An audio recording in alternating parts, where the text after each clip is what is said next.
Good morning बच्चों। बच्चों जैसा कि आप लोगों को मालूम है, हम लोग class 10th history print culture and the modern world follow कर रहे हैं। बच्चों अभी तक मैंने 6 पार्ट्स में आपको इस चैप्टर के डिफरेंट टाइटल्स, हेडिंग्स को एक्सप्लेन करने की कोशिश की है। बच्चों आज का हमारा जो टॉपिक है वो आपकी स्क्रीन पे दिखाई दे रहा होगा। Heading number 4, the reading mania. बच्चों इसको हम लोग पढ़ते हैं, बड़ा मज़ेदार है, इंटरेस्टिंग है। रीडिंग मैनिया, मैनिया रीडिंग तो समझते ही हो बच्चों आप लोग, पढ़ना। और मैनिया का मतलब होता है थोड़ा पागलपन टाइप का, है ना। मतलब एक सनक सवार हो जाना, एक पागलपन सवार हो जाना, पढ़ने का पागलपन, है ना। That is reading mania. यानी पढ़ने का, कोई भी चीज़ जो मिले उसको पढ़ो, है ना। अच्छी किताबें पढ़ो, चाहे मतलब जो आपका इंटरेस्ट हो आप उसको पढ़ो, है ना। तो बच्चों इसको देखते हैं हम लोग। उस समय यूरोप में 17वीं और 18वीं शताब्दी में, 17 और 18 सेंचुरी में क्या था, क्या स्थिति थी, अपनी बुक क्या बोलती है ना। Through the 17th and 18th centuries, literacy rates went up in most parts of Europe. Churches of different denominations set up schools in villages carrying literacy to peasants and artisans. बच्चों 17वीं 18वीं शताब्दी में Europe के अधिकतर भागों में, अधिकतर इलाकों में जो साक्षरता दर थी वो ऊंची होने लगी, बढ़ने लगी। साक्षरता दर बढ़ने का मतलब बच्चों की लोग ज़्यादा से ज़्यादा अब भाषा ज्ञान उनको होने लगा, पढ़ने और लिखने की योग्यता आने लगी। और जो चर्च, उस समय क्या था बच्चों, जैसे हम लोगों के यहाँ प्राचीन काल में या मध्यकाल में भी हमारे देश में जो पढ़ाई लिखाई, स्कूल वगैरह तो होते नहीं थे। अंग्रेज़ों के आने से पहले की बात कर रहा हूँ मैं, है ना। तो वो स्कूल क्या होते थे, वो जो भी धार्मिक संस्थाएं होती थी, यानी मंदिर वगैरह या मस्जिद वगैरह, तो बच्चों को पढ़ने पढ़ाने वाला जो काम था वो इन्हीं लोगों के जिम्मे होता था। स्कूल नाम की कोई डिफरेंट इंस्टीट्यूशन या अलग एक स्वतंत्र संस्था नहीं होती थी। पढ़ाई लिखाई का काम धार्मिक संगठन या धर्म से जुड़े लोग ही करते थे, ठीक है। तो उसी तरह से यूरोप में भी स्कूल वगैरह, जो स्कूलिंग होती थी, यानी जो भी पाठशालाएं होती थीं, वो चर्च से कनेक्टेड होती थी। तो जो अलग अलग चर्च थे, डिनोमिनेशन का मतलब होता है जैसे एक ही धर्म में, कोई एक ही धर्म है, उसमें अलग अलग पंथ यानी अलग अलग विचारधाराओं वाले जो ग्रुप होते हैं उनको डिनोमिनेशन बोलते हैं। यानी यू कैन से सब groups in a particular religion. एक खास धर्म में जैसे क्या होता है, जैसे क्रिश्चियंस हैं, क्रिश्चियंस में 2 ग्रुप चलते हैं, है ना। 2 पंथ, 2 विश्वास चलते हैं। एक रोमन कैथोलिक जो थोड़े ट्रेडिशनल होते हैं, पुरानी विचारधाराओं में, मान्यताओं में विश्वास रखने वाले, और एक होते हैं प्रोटेस्टेंट जो थोड़े आधुनिक विचारों वाले होते हैं, लिबरल होते हैं, उदारवादी होते हैं, ठीक है। तो इस तरह से चर्च की अलग अलग जो सब ग्रुप्स थे, अलग अलग चर्च अथॉरिटी वाले जो चर्च थे, उन लोगों ने ग्रामीण इलाकों में नए नए स्कूल खोले, ठीक है। और इस तरह से जो वैसे तो यूरोप में जो धनाढ्य वर्ग था, ताकतवर वर्ग था, एरिस्टोक्रेट्स थे, सामंत थे, अमीर लोग थे, वो तो खैर पहले से भी पढ़ रहे थे, पढ़ लिख रहे थे, उनके बच्चे भी पढ़ लिख रहे थे। लेकिन जो कारीगर टाइप के लोग थे, गरीब थे, पीजेंट्स थे, है ना, किसान थे, वो तो अनपढ़ ही होते थे। लेकिन अब ग्रामीण इलाकों में जब स्कूल खुलने लगे तो ये लोग भी पढ़ने लिखने लगे, ठीक है। By the end of 18th century, in some parts of Europe, literacy rates were as high as 60 to 80%। और 18वीं शताब्दी के अंत तक यूरोप में बड़ी ही ज़बरदस्त लिटरेसी रेट यानी साक्षरता दर बहुत तेज़ी से गई, कहीं कहीं तो 60 से 80% हो गई, है ना। As literacy and schools spread in European countries, there was a virtual reading mania। जैसे जैसे यूरोप के विभिन्न देशों में स्कूल बढ़ते गए, विद्यालय, नए नए विद्यालय खुलते गए, तो लोगों के अंदर एक अलग तरह का एक रीडिंग मैनिया, एक पढ़ने का पागलपन, ठीक है, एक पढ़ने का पागलपन जैसा होने लगा। मतलब क्या होता है कि जब आपने नया नया सीख लिया, आपने आपको नई नई कोई चीज़, जैसे सपोज़, जैसे अगर आप किसी बच्चे को साइकिल चलाना सिखा दो, है ना, फिफ्थ सिक्स्थ सेवन्थ में पढ़ने वाले बच्चे को आप नया नया वो साइकिल सीखना चलाना सीख जाए कि साइकिल कैसे चलाते हैं, बाईसाइकिल, ठीक है, वो ना, वो उसका बस चले तो वो अपने कमरे से वॉशरूम में भी फिर वो साइकिल से ही जाएगा। मतलब उसको एकदम एक पागलपन टाइप का हो जाएगा। कोई भी नई नई चीज़ आप सीखे रहते हो तो आपको खूब उसको यूज़ करने का मन करता है। तो यूरोप जो है, यूरोप की जनसंख्या का एक बहुत बड़ा भाग जो कि अनपढ़ था, अब वो पढ़ने लिखने में सक्षम हो गया। तो वहाँ पर एक अजीब सा माहौल हो गया कि किताबों को पढ़ो, किसी भी तरह की किताबों को पढ़ो। तो इसको कहा गया रीडिंग मैनिया, एक सनक सवार हो गई, है ना। People wanted books to read and printers produce books in ever increasing number. लोग किताबें पढ़ना चाहते थे और जो छापने वाले थे वो भी तैयार थे मार्केट भर देने की, कि हम किताबें छापेंगे और मार्केट में भर देंगे, ठीक है।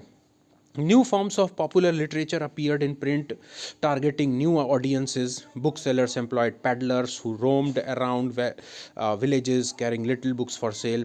और नए तरीके का साहित्य, खासतौर से लोकप्रिय साहित्य अब छपने लगा। ऐसा साहित्य या ऐसी कहानी, कविता जो भी है, जो कि लोकप्रिय हो, लोग जिसको ज़्यादा पसंद करें, ठीक है, ये खास तौर से छापा जाने लगा ताकि जो नए पढ़ने वाले हैं, नए सुनने वाले हैं, जो नए नए अभी आए हैं, है ना, उनको टारगेट करके, उनको लक्ष्य बना करके उनके लिए छपाई होने लगी किताबों की। और जो बुक बेचने वाले हैं, उन लोगों ने क्या किया, किताब जो बुक बेचने वाले, किताब बेचने दुकानदार जो किताब बेचने वाले हैं, उन लोगों ने पेडलर्स को अपॉइंट करना, एम्प्लॉय, पेडलर होता है बच्चों, जो घूम घूम करके कंधे सिर पे, हाथ में, झोले में ढेर सारी किताब ले करके गली गली, मोहल्ले मोहल्ले, गांव गांव घूम घूम करके जो बेचने वाले होते हैं उनको पेडलर कहा जाता है। तो किताब जो बुक सेलर्स थे उन्होंने कहा कि भैया दुकान में बैठ के किताब नहीं बिकेगी, है ना। तो उन लोगों ने लड़के रखने शुरू कर दिए कि भाई आओ, ये लो 100 किताब लो और घूम घूम के बेचो, ठीक है, हमको भी फ़ायदा होगा, तुमको भी हम पैसा देंगे। इस तरह से जो है गांव में घूम घूम करके जो पॉकेट बुक्स होती है, पॉकेट बुक्स समझते हो ना, छोटी बुक्स जो होती हैं साइज में छोटी, वो बेचने लगे वो। देयर वर एल्मनक्स और ritual calendars along with ballads and folk tales. Almanac और रिचुअल कैलेंडर, जैसे अपने यहाँ मतलब तुम लोगों ने सुना होगा पंचांग वगैरह नहीं, पत्रा वगैरह नहीं, पंडित जी जो हर साल जो खरीदते हैं, पत्रा जिसको बोलते हैं, पंचांग जिसमें पूरा दिया रहता है, दिन, कैलेंडर, मतलब उसमें महीना, तारीख, दिवस, शुक्ल पक्ष, कृष्ण पक्ष, किस दिन एकादशी है, किस दिन वो है, तेरस है, इस तरह का जो नहीं होता है, विवाह का मुहूर्त कब है, इस तरह का। तो ठीक है, हम लोग बोलते हैं उसको पंचांग, तो वो लोग यूरोप में उसको एल्मनक बोलते थे, है ना, रिचुअल। ये छपने लगे और इसमें जो है लोक कथाएं और जो लोकगीत वगैरह जो होते हैं, बैलाड जिसको बोलते हैं, ये सब छपने लगे। ऐसी चीज़ें छपने लगी उसमें भी कि जो लोकप्रिय थे, यानी लोग जिसको बहुत ज़्यादा पसंद करते थे, ताकि वो ज़्यादा ज़्यादा बिके। But other forms of reading matter largely for entertainment begin to reach ordinary readers as well. और जो रीडिंग मैटर होता है, और भी जो तरीके होते हैं जो ख़ास तौर से सिर्फ मनोरंजन के लिए हुआ करते थे, है ना, वो भी अब साधारण पाठकों तक पहुंचने लगे। In England penny chap books were carried by petty peddlers known as chapman and sold for a penny so that even the poor could buy them. अब इंग्लैंड में चैप बुक्स, पैडलर्स जो हैं, यानी घूम घूम कर किताब बेचने वाले, चैप बुक क्या होती है, पॉकेट बुक्स होती है, जो छोटी छोटी साइज में छोटी छोटी बुक्स होती है, जिसको हैंडल करना बहुत आसान होता है, आप पॉकेट में रख के चल दीजिए। छोटी छोटी किताबें जो होती हैं, उपन्यास टाइप के, कहानियाँ टाइप की, गीत, है ना, ये बिकने लगे और सस्ते, मतलब पेनी, यानी क्या बोलते हैं, पैसे 2 पैसे में बिकने वाली किताबें, ठीक है, ताकि जो गरीब भी उसको खरीद ले, आराम से खरीद ले, ठीक है। In France were the bibliotheque bellu, which were low priced small books printed on poor quality paper and bound in cheap blue covers. France में भी छोटी छोटी किताबें, बहुत ही लो प्राइस्ड छोटी छोटी किताबें जो है, ख़ास तौर से उनकी जो पेपर क्वालिटी होती थी वो भी काफ़ी ख़राब होती थी, सस्ती टाइप की, है ना, वो बिकने लगी, ठीक है, जिन किताबों का कवर ब्लू कलर का होता था। Then there were the romances printed on 4 to 6 pages and the more substantial histories which were stories about the past. इनमें छोटे मोटे रोमांटिक स्टोरीज होती थी, 4 से 6 पेज की। इसके अलावा ऐसी ऐतिहासिक कहानियाँ जो कि पास्ट को ग्लोरीफाई करें, इस तरह की किताबें वगैरह बिक रही थी। Books were of various sizes, है ना, serving many different purposes interest, और अलग अलग तरह की साइज की किताबें, ठीक है, जो अलग अलग लोगों की अलग अलग रुचियों के अनुसार लोगों को अलग अलग तरीके से संतुष्ट करें, अलग अलग तरीके का साहित्य बिकने लगा। The periodical press developed from the early 18th century, combining information about current affairs with entertainment. Newspapers and journals carried information about wars and trade, as well as news of development in other places. अब जो है 18वीं शताब्दी में जो periodical press का मतलब होता है बच्चों ऐसा प्रिंटिंग प्रेस जहाँ पर मैगज़ीन वगैरह छपे। तो मैगज़ीन जो होती है बच्चों, पत्रिकाएं जो होती हैं, वो डेली वेजेस पे नहीं छपती, मतलब प्रतिदिन नहीं छपती वो, ठीक है, वो डेली नहीं होती, वो जैसे साप्ताहिक होती है या पाक्षिक होती है, यानी 7 डेज़ पे, 14 डेज़ पे, 15 डेज़ पे जो होती है छपती हैं। तो ये भी छपने लगी, जिनमें करंट अफेयर्स ख़ास तौर से जो क्या हो रहा है आजकल देश दुनिया में, क्या हो रहा है, ठीक है, और उसके साथ साथ मनोरंजन भी, ठीक है।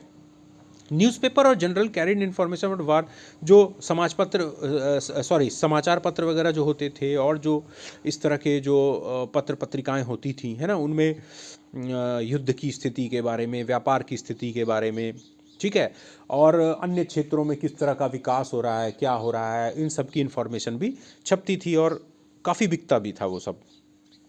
Similarly, the ideas of scientists and philosophers now became more accessible to the common people. Ancient and medieval scientific texts were compiled and published, and maps and scientific diagrams were widely printed. एक तरफ तो ये जो मनोरंजन की चीज़ें, लोक कथाएँ, लोकगीत वगैरह वगैरह, कैलेंडर, धार्मिक कैलेंडर, ये सब छप रहे थे और पॉकेट बुक्स, चैप बुक्स वगैरह हो रही थी। दूसरी तरफ बच्चों एक काम और हो रहा था, बहुत अच्छा काम हो रहा था यूरोप में, और शायद मुझे लगता है कि यूरोप इसलिए भी हम लोगों से 1 शताब्दी आगे चल रहा था। हमारे जो एशियाई, दक्षिण एशियाई इलाके से यूरोप लगभग 100 साल आगे चल रहा था। क्यों? उसका ये कारण था बच्चों, तुम खुद इसको एनालाइज करोगे, इस चैप्टर को एनालाइज करके समझने की कोशिश करोगे तो खुद समझ में आ जाएगा बच्चों कि अब देखो इसमें जो लिखा हुआ है कि प्रिंट की वजह से जो वैज्ञानिक हैं, दार्शनिक लोग हैं, विद्वान लोग हैं, उनके विचार भी अब सामान्य जनता के पहुंच में थे। यानी जो पहले क्या था कि विद्वान एकदम विद्वान होते थे, और जो गरीब होते थे वो हर तरह से गरीब होते थे, यानी बौद्धिक रूप से भी वो गरीब होते थे, क्योंकि उनको पढ़ना लिखना नहीं आता था, भाषा ज्ञान नहीं था उनको, ठीक है। तो वैज्ञानिक क्या सोच रहे हैं, विज्ञान के क्षेत्र में क्या हो रहा है, दर्शन के क्षेत्र में क्या हो रहा है, नए जो विचार हैं वो क्या हैं, ये लोगों तक, सामान्य लोगों तक पहुंच नहीं पाते थे। लेकिन अब क्या था, अब यूरोप की स्थिति बदल गई थी। जो भी नए इनोवेशंस हो रहे थे, इन्वेंशंस हो रहे थे, डिस्कवरीज हो रही थी, या कोई दार्शनिक जो है समाज से जुड़ी या और किसी चीज़ से जुड़ी अपना कोई नई विचारधारा पेश कर रहा था, अब वो सामान्य जनता, जो आम जनता तक भी वो पहुंच थी, वो लोग भी जान रहे थे कि क्या हो रहा है। प्राचीन काल में, मध्यकाल में जो भी वैज्ञानिक जो चीज़ें लिखी गईं, उनको फिर से कंपाइल्ड करना, एकत्रित करना, उनको प्रकाशित करना, मैप्स वगैरह, जो मानचित्र वगैरह हैं, या इसके अलावा जो वैज्ञानिक विज्ञान से जुड़े जो डायग्राम यानी चित्र वगैरह होते थे, ये भी अब बहुत बड़े स्तर पर छपने लगे। When scientists like Isaac Newton began to publish their discoveries, they could influence a much wider circle of scientifically minded readers. और जब ऐसे न्यूटन जैसे वैज्ञानिक जो थे, उन्होंने अपनी जो खोज हैं उनको पब्लिश करवाना शुरू किया, तो जो भी विज्ञान से जुड़े जो पाठक थे, ऐसे पाठक, ऐसे पढ़ने वाले जो विज्ञान को समझते थे, विज्ञान से प्रेम करते थे, ठीक है, उनके दिमाग में और चीज़ें आने लगी, मतलब उससे वो प्रेरित होने लगे। और यही यूरोप के आगे बढ़ने का कारण था। जैसे अगर किसी ने कोई नई खोज की, ठीक है, कोई डिस्कवरी की, कोई इन्वेंशन किया और उसको पब्लिश करवाया लोगों के बीच में, तो बच्चों जब ऐसे स्कॉलर्स ने, ऐसे विद्यार्थियों ने उसको पढ़ा जो कि खुद विज्ञान को एक वैज्ञानिक बनना चाहते थे या विज्ञान को प्रेज करते थे, तो उनका माइंड और इग्निट हुआ और उन्होंने उसको और मतलब और सोफेस्टिकेटेड तरीके से उसको आगे लाने की कोशिश की। इस तरह से पीढ़ी दर पीढ़ी विज्ञान जो है वो विकसित होने लगा। ठीक है, the writings of thinkers such as Thomas Paine, Voltaire and Jean-Jacques Rousseau were also widely printed and read, है ना। और कुछ ऐसे विचारक, नाम सुना होगा बेटा, Thomas Paine, Voltaire, Jean Jacques Rousseau, है ना, ये बहुत बड़े दार्शनिक हुए हैं। इन्होंने समाज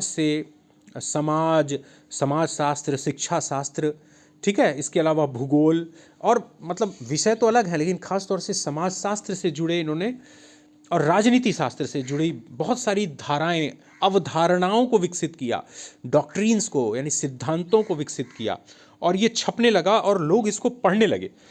Thus their ideas about science, reason and rationality found their way into popularity। इस तरह से जो इन लोगों के जो विचार थे, चाहे विज्ञान से रिलेटेड हो, चाहे वो दर्शन से रिलेटेड हो, चाहे समाज शास्त्र से रिलेटेड हो, चाहे तर्क शास्त्र से रिलेटेड हो, ये जो है लोकप्रिय साहित्य के रूप में परिवर्तित हो गए, लोगों द्वारा पढ़े जाने लगे। बच्चों थोड़ा सा वीडियो ये हो गया, अब बड़ा हो गया। आप कि कोई भी प्रॉब्लम होगी आप कमेंट सेक्शन में जाके मुझे बताना, ठीक है, और मैं कोशिश करूँगा कि उसको सॉल्व करूँ। तो बच्चों आज का वीडियो यहीं तक। Okay, good bye.